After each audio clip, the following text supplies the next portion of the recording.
सुप्रभात बच्चों। कैसे हैं आप सब? उम्मीद करती हूँ आप सब अच्छे होंगे।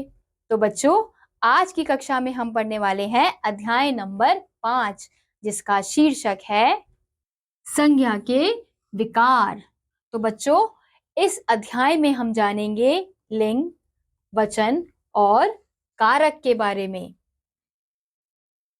संज्ञा एक विकारी शब्द है और इसमें लिंग, वचन और कारक के कारण रूप परिवर्तन होता है। इन तत्वों को विकारक तत्व कहते हैं। ये निम्नलिखित 3 हैं। कौन कौन से? लिंग, वचन और कारक। तो सबसे पहले हम लिंग के बारे में जानेंगे। दिए गए चित्रों को देखिए और उनके नीचे लिखे शब्दों को पढ़िए। तो हमें यहाँ पे कुछ चित्र दिए गए हैं और उनके नीचे कुछ शब्द लिखे हैं। जैसे पहला है दादा, दूसरा है दादी, ऐसे ही यहाँ पे है राजा, दूसरा है रानी। तो दादा और दादी शब्द से हमें क्या पता चल रहा है कि दादा पुरुष जाति का बोध करा रहे हैं, दादी स्त्री जाति। ऐसे ही राजा पुरुष जाति और रानी स्त्री जाति। तो उपयुक्त शब्दों दादा तथा राजा से हमें पुरुष जाति का बोध हो रहा है, जबकि दादी और तथा रानी से स्त्री जाति का, अर्थात कुछ संज्ञा शब्द हमें बताते हैं कि वे पुरुष जाति के हैं और कुछ बताते हैं कि स्त्री जाति के हैं। अतः हम कह सकते हैं कि संज्ञा शब्द के जिस रूप से उसके पुरुष अथवा स्त्री होने का बोध हो उसे लिंग कहते हैं। यानी कि जिन शब्दों से हमें पता चलता है कि वो पुरुष जाति के हैं या स्त्री जाति के हैं, उन शब्दों को हम लिंग कहते हैं। लिंग बदलने पर क्रिया का रूप भी बदल जाता है। जैसे अध्यापक पढ़ा रहे हैं, अध्यापिका पढ़ा रही है। तो हमने यहाँ पे देखा कि किस प्रकार से इन दोनों वाक्यों के रूप बदल गए। स्त्री तथा पुरुष जाति का बोध कराने के आधार पर लिंग के 2 भेद होते हैं। कौन कौन से? पहला पुल्लिंग, दूसरा स्त्रीलिंग। लिंग के भेद, सबसे पहले आता है पुल्लिंग। गधा बोझ ढोता है। तो इस चित्र में हम देख सकते हैं। ऐसे ही दूसरे चित्र में है पंडित जी आरती कर रहे हैं।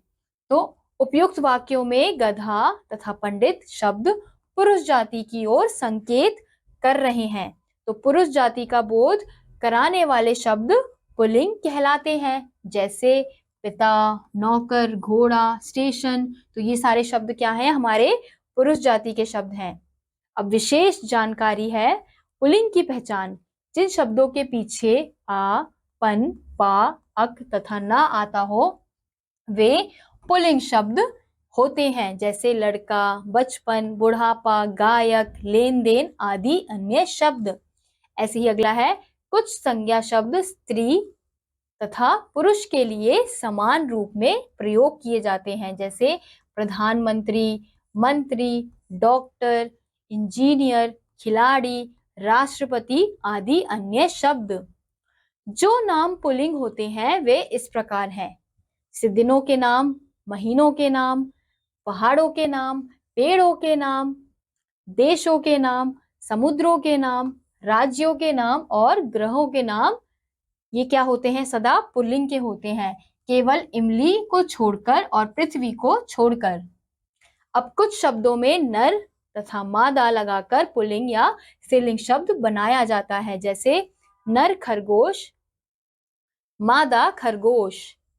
नर कौआ, मादा कौआ। नर भालू, मादा भालू। नर मच्छर, मादा मच्छर। यानी कि ऐसे शब्द जो हमेशा पुल्लिंग के होते हैं उन्हें पुल्लिंग और स्त्रीलिंग के होते हैं, तो उन्हें स्त्रीलिंग और पुल्लिंग में बदलने के लिए हम उनके शब्दों के आगे नर और मादा लगाते हैं। अब अगला है हमारा स्त्रीलिंग। नौकरानी कपड़े धो रही है। तो हम यहाँ चित्र में देख सकते हैं। दूसरे चित्र में हम देखते हैं माँ सब्जी खरीद रही है। तो उपयुक्त वाक्यों में नौकरानी तथा माँ शब्द स्त्री जाति का की ओर संकेत कर रहे हैं। स्त्री जाति का बोध कराने वाले शब्द स्त्रीलिंग कहलाते हैं।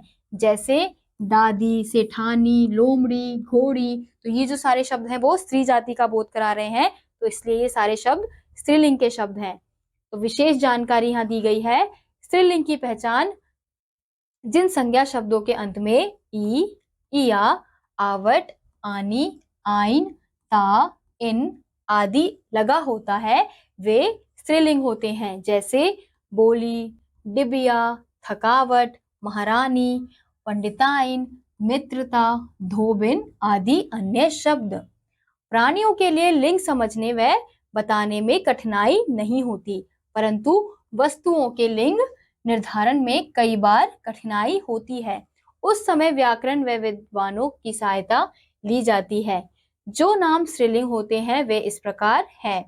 भाषा के नाम यानी कि जितनी भी भाषाओं के नाम है वो स्त्रीलिंग के हैं। नदियों के नाम, शक्ति सूचक के नाम, बोलियों के नाम, लिपियों के नाम, तिथियों के नाम, कोमल भावों के नाम सारे स्त्रीलिंग के होते हैं। अब कुछ शब्द सदा स्त्रीलिंग रहते हैं, जैसे मक्खी, कोयल, मछली, छिपकली आदि अन्य शब्द। अब लिंग बदलने के कुछ नियम यहाँ पे हमें दिए गए हैं। जैसे आ को अगर ई कर दे तो क्या होगा?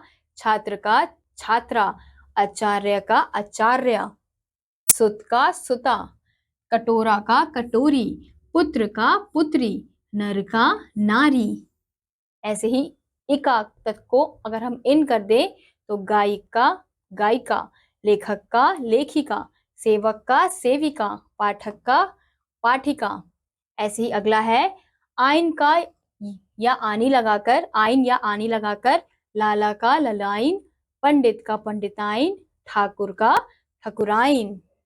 ऐसे ही मान का मति तथा वान का वती करके आयुष्मान का आयुष्मती, श्रीमान का श्रीमती, बुद्धिमान का बुद्धिमती। ऐसे ही अगला है इया या नी लगाकर चूहा का चूहिया, बूढ़ा का बुढ़िया, खाट का खटिया, बछड़ा का बछिया। अगला है कुछ संज्ञा शब्द ऐसे हैं जो इन नियमों के अनुसार नहीं बदले जाते, लिंग बदलने पर वे पूरी तरह बदल जाते हैं। जैसे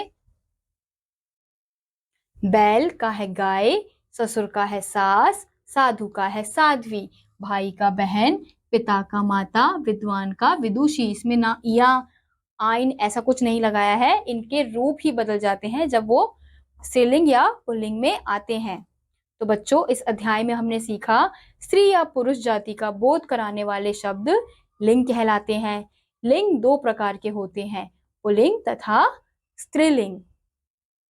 कुछ शब्द स्त्रीलिंग तथा पुल्लिंग दोनों में समान रहते हैं, जैसे डॉक्टर, प्रधानमंत्री आदि अन्य शब्द। अब कुछ शब्द सदा पुल्लिंग रहते हैं, जैसे पशु, पानी आदि अन्य शब्द। कुछ शब्द सदा स्त्रीलिंग रहते हैं, जैसे मछली, छिपकली आदि अन्य शब्द। तो बच्चों इसी के साथ आज का यह अध्याय यहीं समाप्त होता है। उम्मीद करती हूँ आपको यह अध्याय समझ आया होगा। मैं आपसे मिलूंगी अगली कक्षा में, तब तक के लिए नमस्कार।